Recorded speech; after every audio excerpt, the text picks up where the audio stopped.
How's it going, YouTube, and all the ISL fans out there?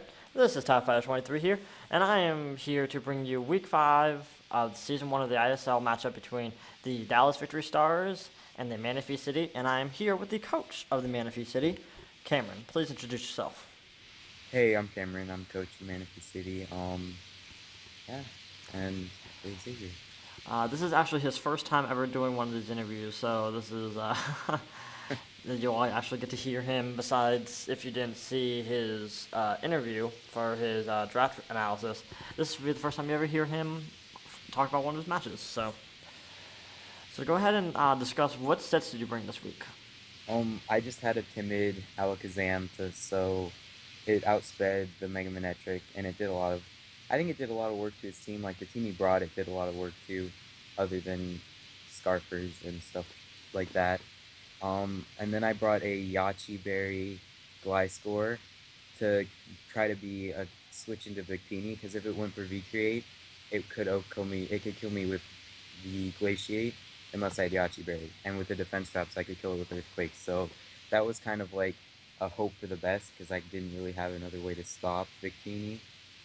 And then I had a max attack, max HP Assault Vest Golurk to switch into things like Mega Manetric and possibly Spec Sylveon. And it had Drain Punch, Earthquake, Heavy Slam, and Ice Punch, which did super effective damage to everything but Miss Magius, which was really good coverage for what I wanted.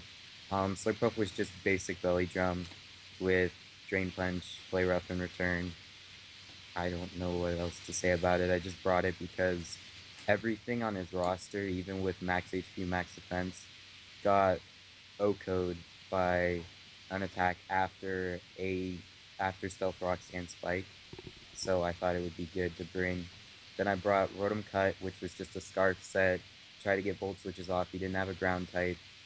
I don't think either had that or no, his ground type is Gastrodon, which can't switch into a Rotom Cut as is. So, and then Greninja was just sashed because it could do okay and it could get Scalds off, burn some things maybe, and also I could get that spike up that I wanted to try to slurp up food.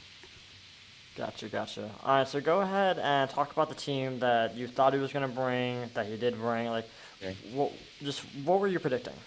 Um, I predicted the right Mons, but the wrong sets for the most part.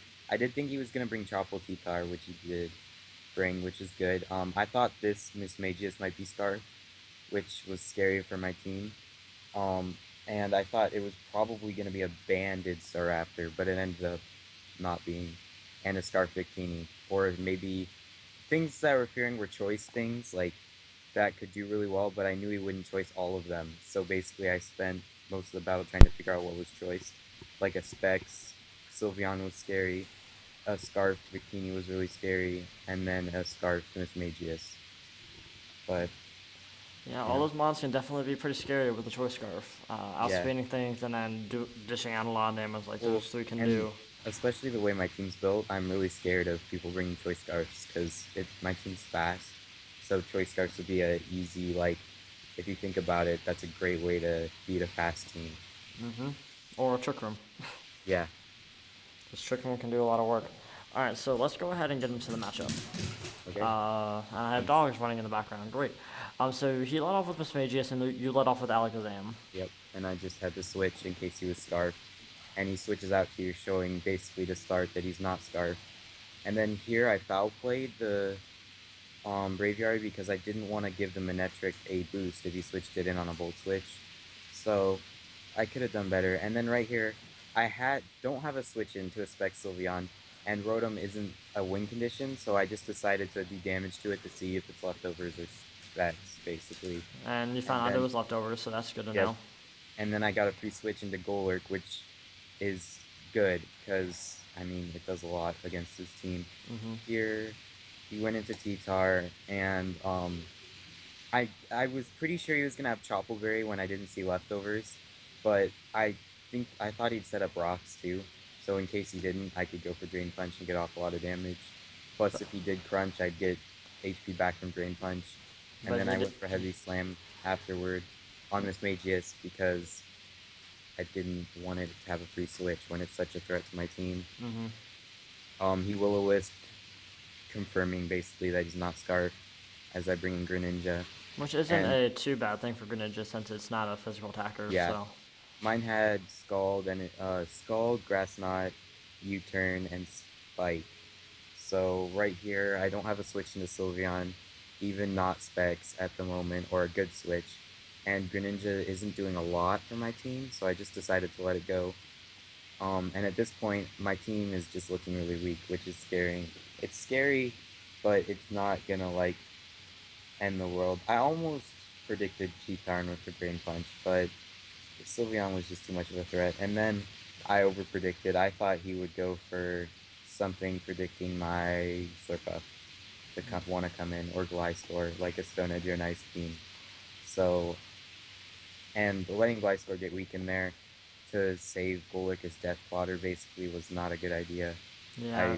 I regret that play Because for now you sure. know even with the berry, it probably won't live a It won't glaciate live. now. Yeah, it took 40. It takes 45% from a glaciate, so or something like that, 45 to 49, something like that. Well, you took out the Mega Manectric before you even Mega Evolved, so that was Yeah, positive. that was good, but I had to switch out on the Mismagius because of Levitate, Icy Wind. You know, I didn't want to waste the Yachi just in case I could take one, Mm-hmm. and I can go into Alakazam and get a kill, which is nice. And now you know you're on speed, so you don't have to worry about that.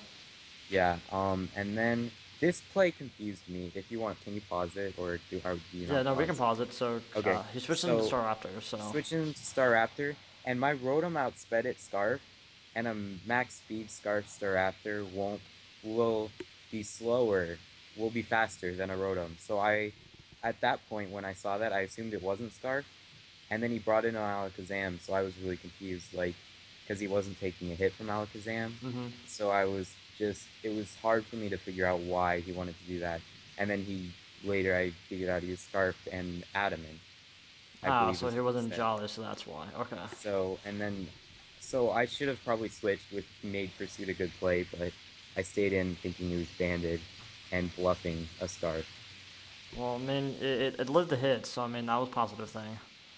Yeah, and then I have to bring in Gliscor, and at this point I know basically I have to hope that his Victini is Scarf, because if he's Scarf, then I can live one hit Glaciate and get a Belly Drum off, and if not, then I lose. Yeah, so he And brings as in you the Victini, and I'm pretty sure he okay, goes for the Glaciate here. yeah, So, he does, and it die even though I have Yachi yeah, that sort of right at that sucks. point, and then I bring in Slurpuff.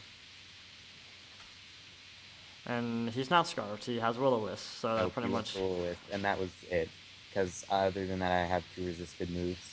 So now I'm -2 instead of +6, so I'm doing nothing. Yeah. And then he kills me with Recreate, and that's game.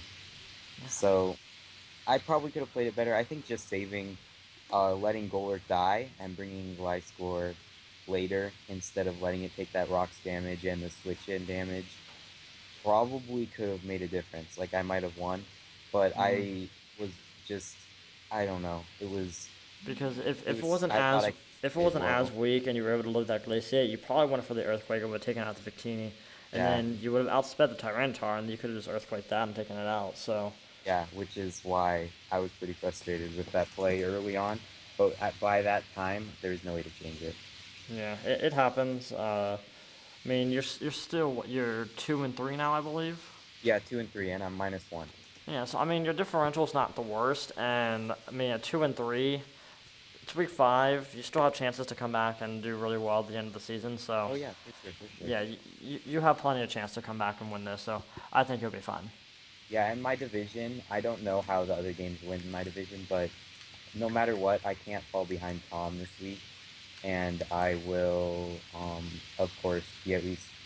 No, Braden could be 3 and 2, but we were tied, so at 2 and 2. So at most, I'll be 2 games back, which is good. Because if somebody was like 3 and 1 or 4 and 1, that wouldn't be good. Yeah, I think you'll be fine in your division. I don't think you'll have too much of an issue. So, Yeah, but with that, I want to thank Cameron for coming out for his very first interview for his matchups, and we will see you all in the next definitely. video. See ya.